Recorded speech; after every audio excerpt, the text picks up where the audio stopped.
The Long Island Iced League. The T-O-double-D. You're listening to Perched on the Top Rope.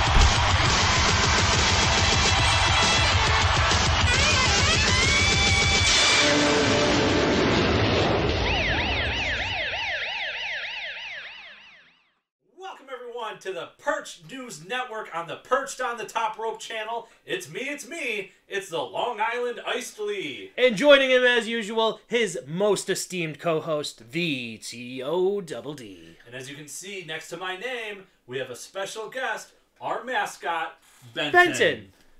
He's a good boy. Benton's a little camera shy, but he's going to hang out with us for a little bit. Tonight we're doing something a little different from our live shows. Instead of talking generally about professional wrestling, we are focused on one thing. We are focused on Impact Hard to Kill 2021. What a surprising, incredible pay-per-view.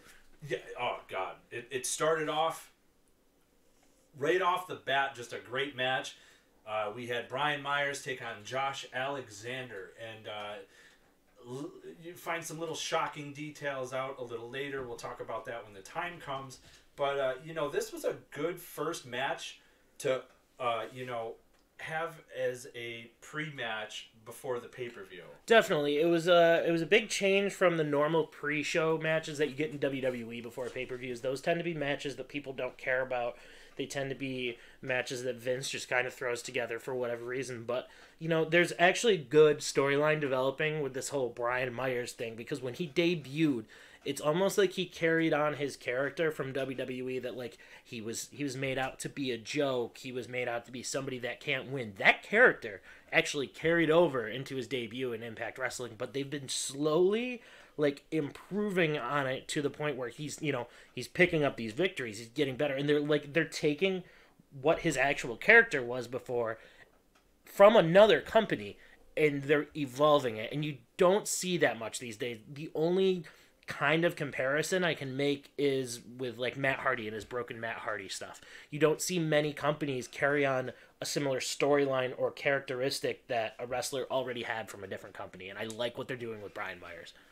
Yeah, and I said that we're going to see and talk more about the whole thing with Josh Alexander in a little bit, but we're also going to be doing the same thing with Brian Myers, as there's some turn of events that happened during this pay-per-view that will affect the both of them. This one's one that he's going to really like. Yes, I will. However, now that we're done with the pre-show, the very first match was Team Decay of Rosemary and Crazy Steve taking on Tennille Dashwood and Caleb with a K. It's kind of interesting that they came upon this storyline, because for the most part, Rosemary and Crazy Steve haven't been too super connected since Crazy Steve made his return to Impact Wrestling, but it's good to see Decay back together. When they were together and feuding with the Broken Hardys before, I was always a big fan of them.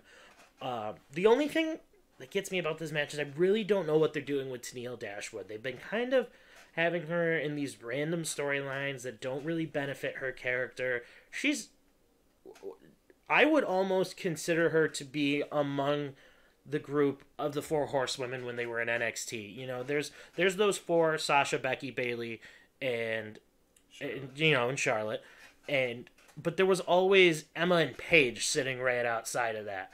You've got one of the women that brought this women's revolution to wrestling, and you're kind of wasting her right now. I've met Tennille Dashwood. We've been able to interact with her thanks to the Impact weekly podcast that they were doing. Mm-hmm. Perch on the Top Rope was invited, and I got to speak to Tennille Dashwood. And very, very talented young lady. Just like WWE, though, they didn't utilize her right. And just as she was being utilized correctly with the me type deal. The all about me.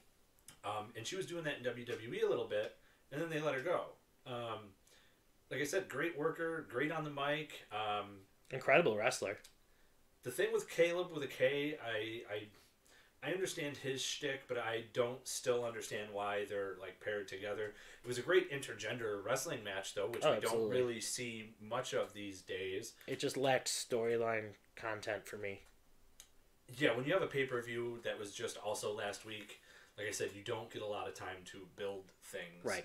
And you have to go to, early developed storylines, or you're still playing off the storylines from the last one, which was last week. But, very, very difficult to do. And I think the right team here won because Team Decay won the match. Yep. Great to have them back together. Still a little interested more about Caleb with a K being with Tennille, because to me it doesn't make sense other than, really he's her manager. But I don't think she needs him, but that's my personal opinion. Not to mention that there's speculation by a lot that Caleb is also doing double duty, and yet again he might currently be the man under the suicide mask, because we've seen Manic and Suicide teaming lately, and Caleb did in his last run in Impact Wrestling work as Suicide under the mask for a little while. So like, you gotta pick something that's gonna work with this guy. I've watched him wrestle. He's an incredible wrestler. I don't know where this is going, but I will. Impact is the one company out of most that I will give the benefit of the doubt, because sometimes when, just when you're getting to a point with them again where you don't know what they're doing storyline wise, it seems like the past couple of years since Don Callis and Scott D'Amore took over, that in the end it all comes around somehow, and generally not as many people are complaining about this company anymore like they did maybe 4 or 5 years ago. Their Twitch channel is up at least anywhere between 2,000 to 3,000 viewers a week. So, and they're the only wrestling company with a Twitch channel with that kind of presence. Yeah, and they're doing well. Like where NWA utilized YouTube, MLW currently utilizes YouTube, but it's a different feel because it's YouTube, and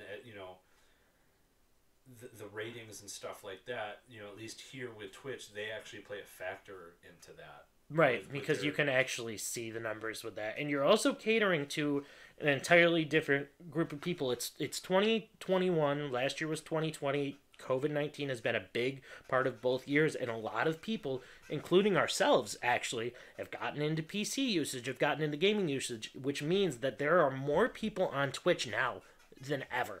Yeah. And that's great news for Impact Wrestling. Yeah, absolutely. We move on to our next match. We have an old school rules 6-man tag match. We have Violent by Design, which is Eric Young, Diener, and Joe Doring, taking on the team of Cousin Jake, Rhino, and the Innovator of Violence, Tommy Dreamer. Again, if you're a fan of ECW, which I would presume you are because you got a few guys that were part of ECW in this match, ECW Originals with Rhino and Tommy Dreamer. This was a good match for you to watch. Yeah, this match gave me a very old ECW vibe. Not necessarily like because of the 6-man tag aspect, because we didn't see too many of those in ECW, but like every single guy in this match has this brawler type, like, I'm gonna beat you down, beat the hell out of you. Like, this isn't just a match. We are going out here to hurt people. And that gave me a very, very good sense of nostalgia when it came to the way that the ECW guys wrestled each other. Yeah, absolutely. It was a great match. We don't want to touch too much because there's still a lot to talk about. Long story short, we see Violent by Design win this match, which really says to me, are the old school ECW guys getting past their prime, or the new younger generation just bigger, better, and just overall right? It is. And it's going to show that Impact's putting a lot into not only developing these two young stars in Joe Doring and Diener, but they're also helping rebuild Eric Young into this absolute monster that every single person knows that he is. Yeah, and he's coming off of a not so good run from WWE, which is don't need to talk about that anymore because he's flourished in Impact Wrestling since he's been back. Just in the short time that he's been back, it's been great. And He's already formally won the World Championship. Yep, And speaking of championships, our next match involves the Impact Women's Tag Team Championships, which haven't been around in a while. You know, one thing Impact has done very, very well is their use of women in sports entertainment, professional wrestling, however you want to refer to it as. We had Fire and Flava, which is Tasha Steelz and Kiera Hogan. Yeah, Kiera Hogan, trained by Mr. Hughes, by the way. They took on Havoc and Neva? I'm sorry. Nevia. I'm sorry. I knew I was going to butcher her name even before I started. I think the right team won here because Kiera Hogan and Tasha Steelz have been teaming together and paired together for a little while now in Impact. Exactly. I have nothing but good things to say about the team of the two of them. If you remember correctly, you and I went to an NEW wrestling event about, I want to say it was almost 2 years ago. In the summer. Yep, in Poughkeepsie. Tasha Steelz was at that event. We Yeah, watched she her wrestled, live. yeah. And that was one of the better matches of the night. Not to, disregard anybody else. That match, that night also, we saw the likes of, Enzo and Cass, Goldust, John Moxley, and Penta. She was wrestling among the best years ago before she was even on TV. So when they brought her into Impact, I knew her and Kiera Hogan's partnership was going to go somewhere. I didn't know it was going to lead to tag team titles because I didn't know they were coming back. But I have nothing but good things to say about this tournament. We've seen the return of Jazz on her pre-retirement tour. We've seen Jazz versus Jordan Grace because of this. We have seen Havoc and Nevia, like the ultimate super heavyweight, I guess would call it, version of the women's tag team. We've seen Fire and Flava. This has just been an all-around good tournament, and you don't see too many tournaments that bring this sort of sense of competition in pro wrestling anymore. Yeah, and for Kiera and Tasha really being, as I normally like to say, a throw-together team, which I am not a fan of because, over the past years we have seen that time and time again. This is a throw-together team that meshes well, works well, has great chemistry, great tag team name, great aesthetics. They both have a similar build, similar look, both fantastic in the ring, and I'm really excited to see where Fire and Flava are going to go in Impact Wrestling now that they are the new Impact Women's Tag Team Champions. Absolutely. It was great to see that they showed up to this pay-per-view. They were willing to give everything they had to grab those tag team championships. Some would almost say that they've always been ready. And speaking of always being ready, I know someone who was not always ready tonight, and that was Ace Austin. Yeah, Ace Austin was not ready because Scott D'Amore came out and said that he had some competition for him in an impromptu match and that his opponent was always ready. Man, that sounds familiar, right? Mm-hmm. It's almost like I don't know, did we maybe hear that in AEW recently?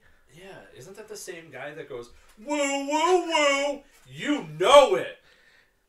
That's the same guy? Yeah, I think it is. Ladies and gentlemen, Matt Cardona debuted in Impact Wrestling at Hard to Kill and took on Ace Austin and won by disqualification in the shortest match of the night, 2 minutes and 30 seconds.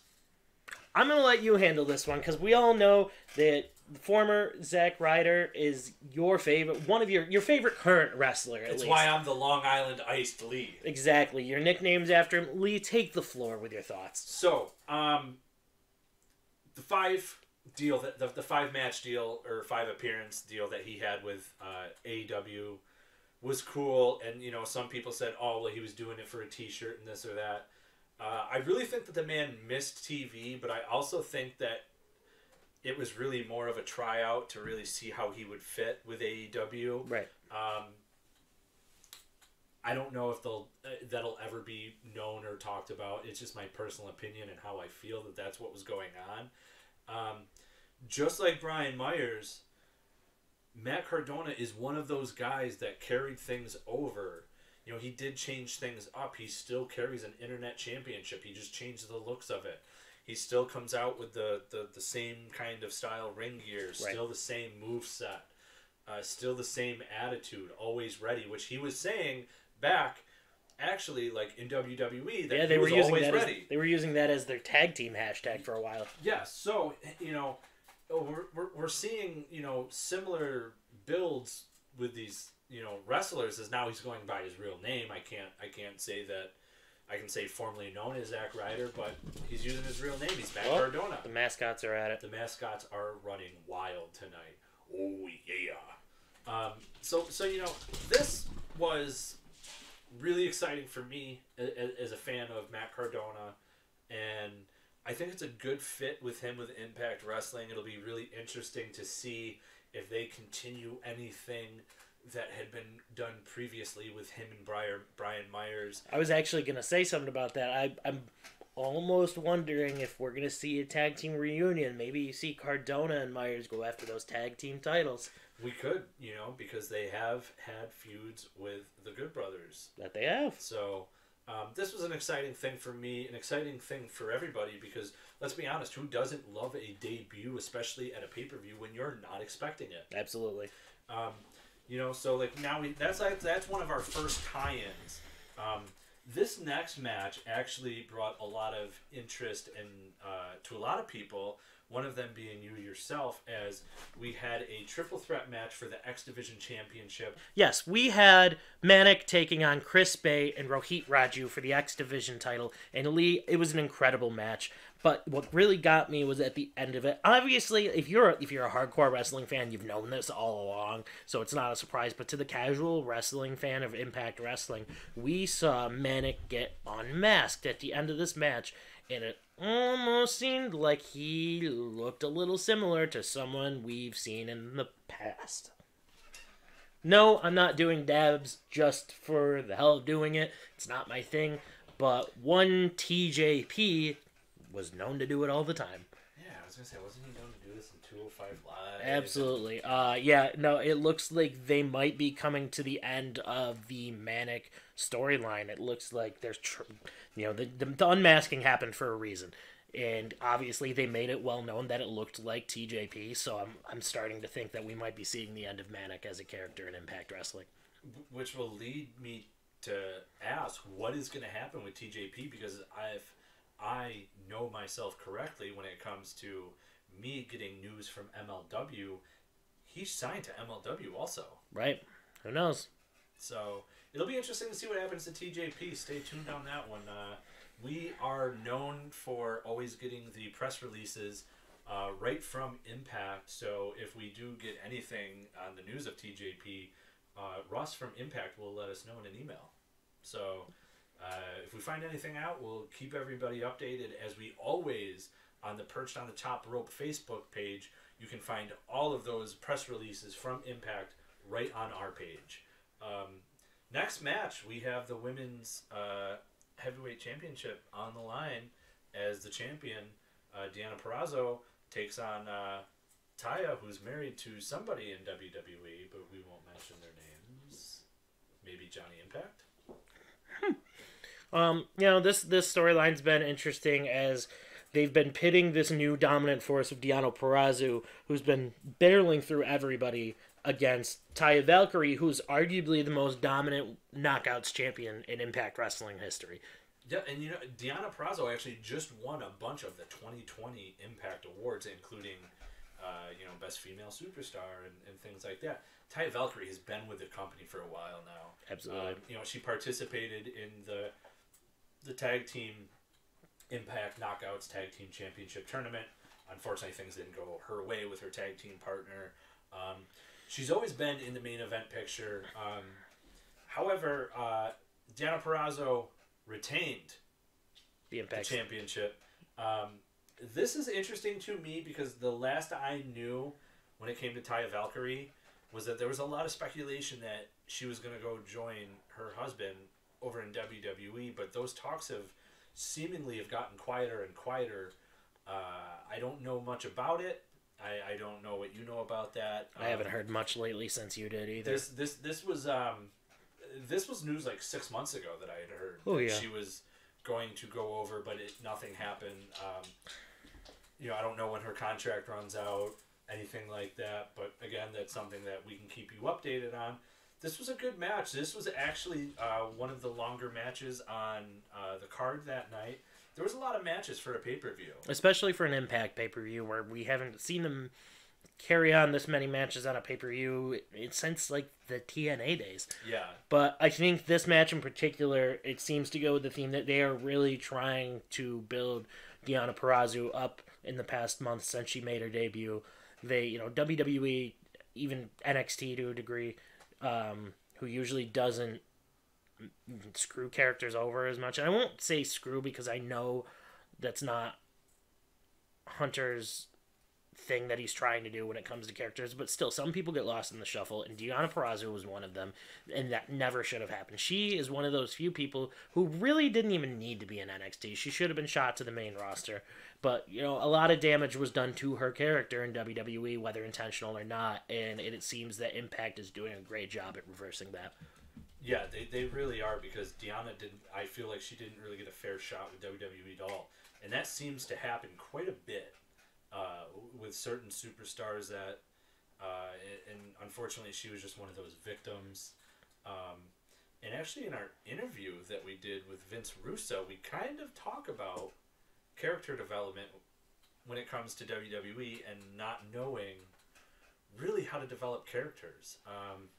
That's another story, but you will hear about that in our interview with Vince Russo. Yes, you heard me correctly, Vince Russo. We interviewed him, and that will be out next week. Moving on is an interesting match, and it's interesting because the Karate Man took on Ethan Page. This is a thing that's been going on with Ethan Page lately. Ever since the North lost the tag team titles to Motor City Machine Guns. There's been going stuff on up in his head. Unfortunately, the true story is we know that Ethan Page is leaving Impact. This was his last match, which has been leaving fans kind of wondering what happens to Josh Alexander. Again, hopefully we hope that there's something that works out for him, or he just becomes a singles competitor. My personal feeling, I won't get into that. It's not good. No. However, Ethan Page was not happy with this match at all. Absolutely not. I am going to read off a statement that was literally from his personal Facebook, as it has his personal name, which I'm not going to disclose all of that type of information. He posted on the Major Wrestling Figure Podcast, their Facebook group, that if you pay to watch their podcast on that service that they have. Right. I don't know. I don't remember how much it costs, but when you get special access into this Facebook group, and I have a screenshot of it that somebody sent to me, and I'm going to read it. It's got 2 hearts that says "From the Afterlife," and obviously there's a heart there for obvious reasons for what happened in the match. This is what Ethan Page had to say from his personal Facebook. I'm going to take a full-blown break from social media. I'll be staying active on my personal Patreon. Am I saying that right? Mm-hmm. Yeah. Or Patreon, or whatever it is. It's called, yeah. As much as I can, and probably in this group too, because I love the Fig Life and you guys, XOXO. But man, ... last night sucked. I'm so embarrassed with how Impact lazily edited that segment last night and forced it to be a joke. I felt that the thought of the same guys fighting each other was comedy enough, and the more serious we took it, the better the reaction would be. But because I left the company, they lied to my face and did just what they wanted the whole time. I'm sorry if any fans paid for that pay-per-view and felt cheated. I honestly feel the free version I gave away was made with more love. I care and attention to detail. Sadly, I had no control over the creative or the final product, and the editor refused to send it to me beforehand. ... So I saw it live with you guys, and I was surrounded by family, all scratching their heads at that high school project level delivery on a pay-per-view. I pray people know I didn't edit that hot garbage. I actually begged Impact not to even have Karate Man on TV. I only wanted it for my YouTube channel. But, ... we don't write the shows. We just get the scripts and do our best. I don't know what else to say. Breaks my heart that this company refuses to respect its talent or its fan base on a regular basis. I tried with a heart. Long story short, fans, if you don't know what happened at this pay-per-view, man, we saw Ethan Page basically buried. Yeah, By himself. By himself. Karate Man ripped out Ethan Page's heart, which is why he put so many hearts in this post. Again, he used his personal Facebook, nothing from the character of Ethan Page itself. And he was so mad. If you go to his YouTube, he has no picture of he has no profile picture. There's no background cover on his Twitter account. It's still official ego, but when you go to scroll, there's nothing. There's no content. There's nothing. He's deleted everything. It's not there. Anything that has anything to do with Impact or anything prior to his wrestling career, he's gotten rid of it. It's gone. And then you had some news too that also happened that he has done. Yeah, I've heard a lot of news lately, a lot of rumors swirling around. These have been coming around for probably about a month or so. That it's been rumored that Ethan Page may quite possibly be signing with WWE soon. All of his merchandise before this match even happened, within the last month, has been pulled down for Pro Wrestling Tees. It seems like that's a very big WWE move. They tend to have talent pull their merch product down before they sign because they already have shirts in the making or ideas that they're coming up with them, and they want to be able to put those out as soon as they make their debut, and they can't do that if the same person has their own merch up on Pro Wrestling Tees. Yeah, so it'll be interesting to see what happens there. I don't know, the quality of this match was awful, and it wasn't Ethan Page's fault. There was awful green screening. It's almost like they made him act awful on purpose. We know Ethan Page is an incredible actor. He's an incredible wrestler. He's an incredible character. Hell, him and Josh Alexander have put the tag team division of Impact on their freaking backs for the past couple of years since LAX left. Yeah, and if this is supposed to be kind of like what you think, what I think, and what he thinks, this is a way to write him off in a bad way, so when he goes to another company, the last thing that anyone remembers him from with that company is going to be that match, which is terrible. I won't be surprised if you see some sort of work shoot promo coming wherever he debuts next. Yeah. Preferably, I'd like to see him in NXT. Yeah. I think he's got the right. I think he had the right thing going with Impact, with the doing the whole the ego thing, because he's great with stuff like that. Oh yeah, we've seen him do it live. Yeah, we've been able to see him in Excite Wrestling a bunch of times. And great talent. Great talent, incredibly kind man too. I've had a couple personal conversations with Ethan Page myself.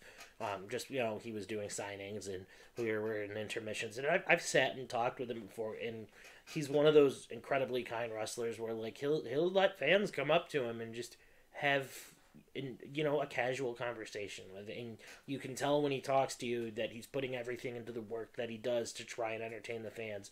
And he's been one of the more entertaining wrestlers that we've seen for years now, and it kills me that Impact decided to take someone who's tried to improve their product, tried to improve their tag team division over the years, and basically spit on him.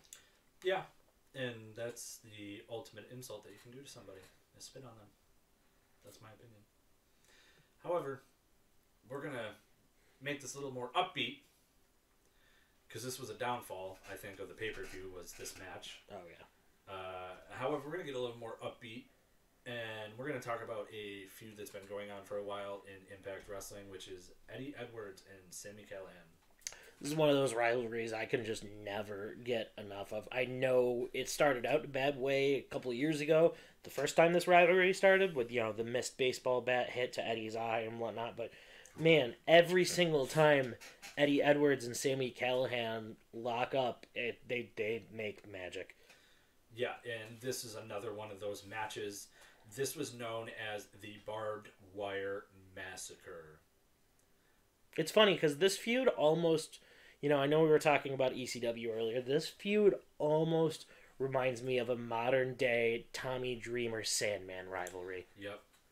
Or Tommy Dreamer and Raven, because oh yeah, that was like his longest going feud in ECW. Either way, I feel like these are two modern day guys where if you took them out of their time zone or time period that they're in right now, and you moved them back to the 90s and inserted them right in ECW, man, these two guys would flourish under Paul Heyman. Yeah, and Sami Callihan has always had this like hardcore style to him, and over the past couple of years, we've been seeing Eddie Edwards booked in a lot of these kind of style matches lately. Absolutely. This was a great match. Great storytelling, great ring psychology, great use of weapons, and of course, there was blood. Always blood. There's never not blood. Yeah. So this was a great match, fans. I suggest you watch it. This, in my opinion, was probably the second best match of the night, so I wouldn't go into giving away too many details. All I can say is you guys need to go and watch it. Yeah. Eddie Edwards ends up winning the match, but both men left a little part of themselves in that ring that night. Absolutely. They left a little part, and when you go back and watch, you'll be able to know what I'm talking about when I say that. Now we're at the main event. This is the 10th match of the night out of 10. There was 9 on the pay-per-view, 1 on the undercard. Right. This is a match we've been waiting for a month or two now. This is the match, and this is a man that literally helped drive ratings for Impact to almost a new high. It brought new highs for the Twitch account when he first appeared at 60,000 people, which normally they hover around 3,000 to 6,000. So it was a big spike that was a big night in pro wrestling. When Kenny Omega appeared on Impact, the main event, your AEW Heavyweight Champion Kenny Omega with the Impact Tag Team Champions, the Good Brothers of Doc Gallows and Carl Anderson, alongside Don Callis, took on the team of Rich Swann, who is your Impact Heavyweight Champion, Chris Sabin, and what was supposed to be Alex Shelley, but he ended up getting removed from the match. Unfortunate circumstances, and in his replace is a Impact champion, TNA, old school TNA World Heavyweight Champion Moose. Wait, that first team that you were talking about, Kenny Omega, Carl Anderson, and Doc Gallows. We can do this. What? Didn't they have another? Didn't they have another name for it? Give me two sweetski, brother. Apparently, that cease and desist order letter was a bunch of crock. And it also doesn't apply to us. Yeah, that's what I wanted to get down to. The hand signal that has, in modern times, only been recognized as the symbol of the Bullet Club. Did you see that shirt Kenny Omega was wearing during his entrance? Yeah, it was the Halloween edition Bullet Club shirt, which Pro Wrestling Tees commented that you can still buy that shirt actually from ProWrestlingTees.com. Pretty cool, right? I feel like that was a real slap in the face to New Japan Pro Wrestling, Tama Tonga, because the Bullet Club, number 1, is still active. Number 2, on AEW, we had the Good Brothers appear with Kenny Omega, with a couple of friends of theirs known as the Young Bucks, all in the ring holding this up, as we had talked about this last week. Tama Tonga was not happy about this whole situation. No, he's gone on record saying a couple different things about this idea of the Bullet Club reuniting. Number 1, the Bullet Club never broke up, so how could they reunite? Number 2, this really isn't the Bullet Club version that we know, and he's gone on saying that if the Samoans aren't in it, it's not the Bullet Club. Number 3, he's also said this is not the Bullet Club, this is the Elite, and, Kenny Omega, the Young Bucks, if Adam Page or Cody get involved. That's the Elite, and he said they were never really Bullet Club to begin with, but he is disappointed in Luke Gallows and Carl Anderson, or Doc Gallows and Carl Anderson, should I say, because they were part of the OGs, and he just doesn't really understand why they're kind of doing this Elite thing now. And, it wouldn't surprise me. We went on record saying recently that we might see some more crossover soon once this COVID-19 stuff has calmed down a little bit, because New Japan and AEW do have a working relationship. Yeah. Who knows if we're going to get another Bullet Club Civil War. But, anywho, Kenny Omega comes out wearing his Bullet Club shirt. The Good Brothers are there, and we have Moose subbing. That was an interesting substitution for me, because you got a whole babyface team facing them, and you insert Impact's top heel, basically, right now. I think it was size-wise, it helped because of Doc Gallows, I felt like. It kind of evened the score there with Doc a little bit. The only other thing I thought of, too, is they've got this budding rivalry starting with Rich Swann and Moose that makes it to appear that Moose is going to be the next challenger for the Impact's championship. So, maybe they're just trying to speed that process along a little bit, and Alex Shelley's, whatever reason he couldn't make it, gave them an opening to do so. Yeah, and this was a good match.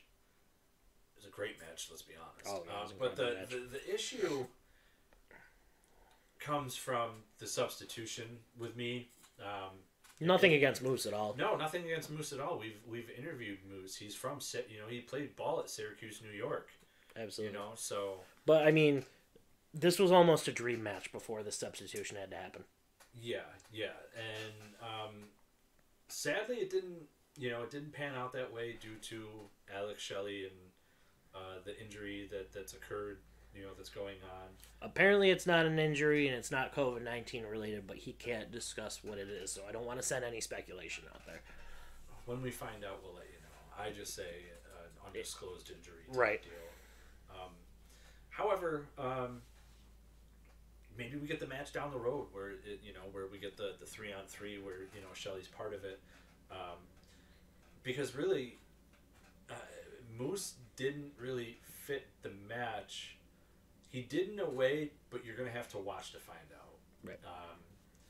We're not here to be spoilers. We're, the match, it's already been, now 24 hours since the pay-per-view. So if you go back and watch it, you'll know what we're talking about. However, the biggest interesting part that keeps this storyline going is the fact that Kenny Omega, the AEW World Heavyweight Champion, pinned the Impact World Heavyweight Champion, Rich Swann. I agree. It seems since he's arrived that he's been talking about being this belt collector. Now, you've mentioned on past shows he holds AAA's world title. He's got the AEW world title. If Rich Swann gets past Moose, are we getting an AEW Impact double title match? Yeah, right now he is the AAA Mega Champion, which he recently just defended at AAA and defeated Laredo Kid, who Laredo Kid wrestles obviously in AAA, but also wrestles in Major League Wrestling MLW. So, that's a little interesting there, which we have talked about multiple different variations of crossovers that can happen during this Impact AEW, I guess, rivalry thing that's going on with Kenny and the belt collectors. So he's already got 2 belts, 2 different promotions. Looks like he might go for a 3rd here with Impact. I believe that was kind of the thing going on the whole time, considering, he made it known he wants to collect belts. I hope this is something that goes forward and we get a nice rivalry between Rich Swann and Kenny Omega. Absolutely. And as far as everything with the Good Brothers, they've made appearances on AEW. Could we see the AEW Tag Team Champions take on the Impact Tag Team Champions? Are we going to see more crossovers? Only time will tell, fans. We don't have those answers. The only thing we can tell you is watch Impact on Tuesday, whether you watch it on the Access channel or you watch it on Twitch. That's Tuesdays. Wednesdays, AEW. You also have their Wednesday Night Wars with NXT. That's a whole different ballgame. So if you want to know what's going to happen, keep up with those two. Or every Sunday, you can come check out the Perched News Network. I'm Perched on the Top Rope channel. Al, you know what we're doing next. Ladies and gentlemen, if you want to find out more news on pro wrestling, whether it be Impact News, MLW News, AEW News, WWE News, New Japan News, news on how our day went, follow Perched on the Top Rope. Follow us on Facebook at Perched on the Top Rope, Twitter, Perched Top Rope, Instagram, Perched_on_the_top_rope. I promise we'll eventually change that username. Follow us on TikTok at Perched on the Top Rope. Follow us on YouTube at Perched on the Top Rope. And remember, Lee, spoiler free, the way to be. We're out.